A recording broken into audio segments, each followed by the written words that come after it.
Bonjour YouTube et bonjour chers internautes et bienvenue au Manga Café. Il est temps enfin de parler des nouveautés à lire absolument pour ce mois de novembre. Vous connaissez un peu le principe maintenant, je lis en scan toutes les nouveautés qui sortent pour le mois de novembre et je sélectionne celles qui m'ont plu le plus dans ces nouveautés. Ça peut être 4, ça peut être 5, pour le coup ça sera 3 mangas qui sortent un peu de l'ordinaire, en tout cas 3 mangas que je suis sûr d'acheter à leur sortie, 3 mangas que je vais vous parler qui arrivent en novembre et qui sont juste incroyables. Donc sans plus tarder, commençons avec le premier, The Boxer. Alors pour le coup on va pas parler d'un manga, on va parler d'un webtoon, mais c'est pas grave parce que c'est trop bien. The Boxer est un webtoon fait par Ji-Hoon Ji-Hang, un mangaka coréen, d'ailleurs que peut-être vous avez connu pour l'invasion des moustiques. Je vous jure ça existe, et je connais pas du tout, mais en tout cas j'ai lu The Boxer. C'est la première fois que je lis un webtoon en format webtoon. En général les webtoons je regarde ça de loin et je m'y intéresse pas plus que ça. Je suis resté encore en mode très traditionnel, en mode manga. C'est très... voilà, le webtoon je me dis ah je sais pas. Mais celui-là il m'intéressait à force d'en entendre parler, de voir tout le monde en parler, de voir tout le monde en dire du bien. Je me suis dit ça sort en physique, je vais regarder ça, je vais lire ça. D'ailleurs c'est disponible sur webtoon, je l'ai lu sur webtoon et quelle claque! Quelle claque! J'ai lu que 2 épisodes. Vous le savez, en général, je ne lis pas l'intégralité du tome 1. En tout cas, j'essaye de ne pas dépasser le tome qui va sortir, donc le tome 1. Pour me garder la suite en surprise, quand les sorties vont arriver, que je vais suivre les séries, que je vais les sortir et que je vais les lire. Mais là, j'ai lu que 2 épisodes, je me suis dit, ça se finit bien, je m'arrête là, je découvrirai la suite avec le webtoon. Et j'espère que j'ai bien fait, mais déjà ces 2 épisodes... Ça fait bizarre de dire épisode au lieu de chapitre, mais ces 2 épisodes étaient juste monstrueux. J'ai vraiment hâte de lire la suite. Le premier tome de The Boxer est prévu chez Koyohan le 3 novembre 2022. C'est-à-dire que on est le 2 novembre au jour où j'enregistre, donc il sort demain, mais vu que la vidéo va sortir samedi, bah en fait il est déjà disponible. Atemporellement c'est dur, hein, mais il est déjà disponible chez Koyohan, donc allez-y foncez. Peut-être faites comme moi, commencez à le lire un peu sur Webtoon, c'est gratuit pour vous faire une idée. Mais si vous l'aimez, je ne veux qu'une seule chose, je vous demanderai qu'une seule chose. Si vous le voulez, bien sûr, vous êtes libre de faire ce que vous voulez, mais soutenez Koyohan, qui est une petite maison d'édition, et soutenez aussi l'auteur de The Boxer, parce qu'en achetant la version physique, vous aidez la petite maison d'édition, mais vous aidez aussi l'auteur à vivre de sa passion, et donc à continuer sa passion. Et ça, c'est aussi important. Dites-vous que quand vous achetez un webtoon ou un manga, même si vous pouvez l'avoir gratuit en scan ou quoi que ce soit, derrière vous soutenez malgré tout les auteurs. Et ça n'a pas de prix. Witchward. J'en ai déjà parlé en long, en large et en travers de ce manga, vous le savez, c'est un peu le Valkyrie Apocalypse, mais en version féminine avec que des sorcières, des personnages féminins historiques ayant vraiment existé dans la vie réelle, qui se foutent sur la gueule dans un tournoi. Eh bah j'ai lu les 2 premiers chapitres et c'est beaucoup trop bien. Witchward est scénarisé par Omura Kawamoto, le mangaka de Gambling School. Donc forcément, il y aura beaucoup de ecchi à l'intérieur, même si pour l'instant dans ma lecture, j'en ai pas trop vu. Et il est dessiné par Makoto Shiazuka, le mangaka de Meminis, que je ne connais pas du tout ce manga. Mais en tout cas, il est au dessin sur Witchward.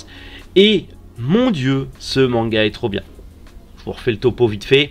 32 personnages historiques, 32 sorcières sont amenés dans une sorte de espace-temps ou espace-temps démoniaque, en tout cas dans un univers démoniaque, pour participer à un tournoi, juste pour divertir la reine des démons. Et ces 32 femmes vont devoir s'entretuer, en sachant que c'est un combat, c'est que des combats à mort, il n'y a pas de survivants, et en plus de ça, celle qui meurt ne peut pas se réincarner. C'est-à-dire que son âme est complètement détruite. Encore plus la pression. Mais celle qui survit et qui gagne le tournoi verra son désir le plus... son plus grand désir réalisé. La gloire, la renaissance, l'argent, la fortune, un harem d'hommes super bodybuildés et ultra tchad. Bref, il y aura de tout. Et on se concentre surtout au début sur Jeanne d'Arc. Jeanne d'Arc, on la montre un petit peu, l'héroïne un petit peu, voilà, l'héroïne française par excellence, et en mode, elle a beaucoup souffert, elle est très timide, elle est un peu réservée, un peu, voilà, mais tu sens que derrière, elle va te faire des dingueries, et on voit Marie-Antoinette, qui est du coup une petite fille, bref, aussi, qui est un peu en mode, voilà, genre, elle fait apparaître une guillotine, elle est en mode ah, si les gens de Paris pouvaient me voir, eux qui m'ont guillotiné, j'aimerais bien tous les guillotiner, ces t'es là, t'es ah ouais d'accord. Ah c'est ça le... Eh ben j'achète, on y va, les dessins sont fous, j'ai pas encore, vraiment je vous le dis, j'étais qu'à 2 chapitres, j'ai pas été plus loin, parce que ça s'arrêtait juste avant le Walpurgis, donc en fait juste avant le tournoi, c'est juste on présente le tournoi, on ne voit que 3 personnages féminins du tournoi sur les 32, ça me va très bien, donc hâte de voir ça. On a le roster complet, il y a même Mona Lisa dedans, je veux dire, il y a la comtesse Bathory, il y a, comment elle s'appelle, Marie Curie, il y a Jeanne d'Arc, il y a Marie-Antoinette, il y a plein d'héroïnes, enfin plein de femmes importantes dans l'histoire du monde entier, mais en mode sorcière, avec des pouvoirs incroyables. Alors bien sûr ça sera ultra romantisé, ça sera un peu etchi pour certaines, connaissant l'auteur, mais bordel, de la grosse bagarre en mode sorcière bien dégueulasse et en plus bien sadique, bien sanglant.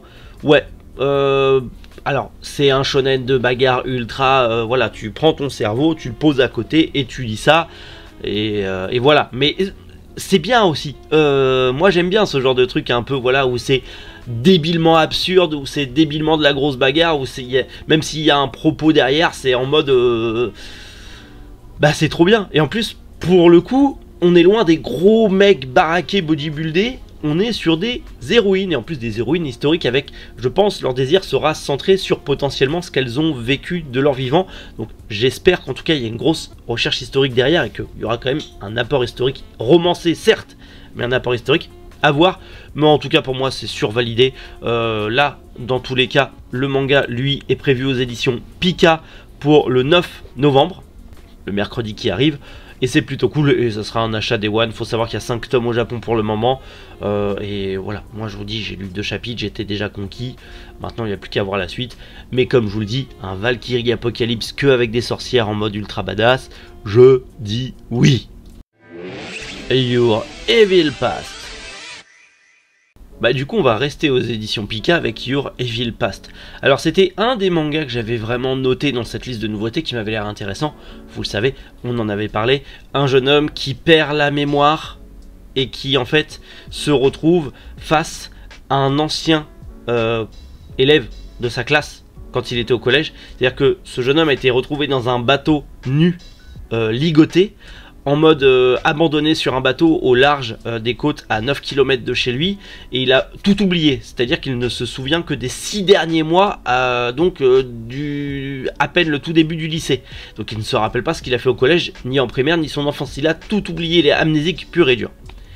Et il se retrouve face à un élève de son collège, qui est un collègue de travail, qui au final va finir par péter un câble et lui apprendre que il a été torturé à mort par un mec de son collège.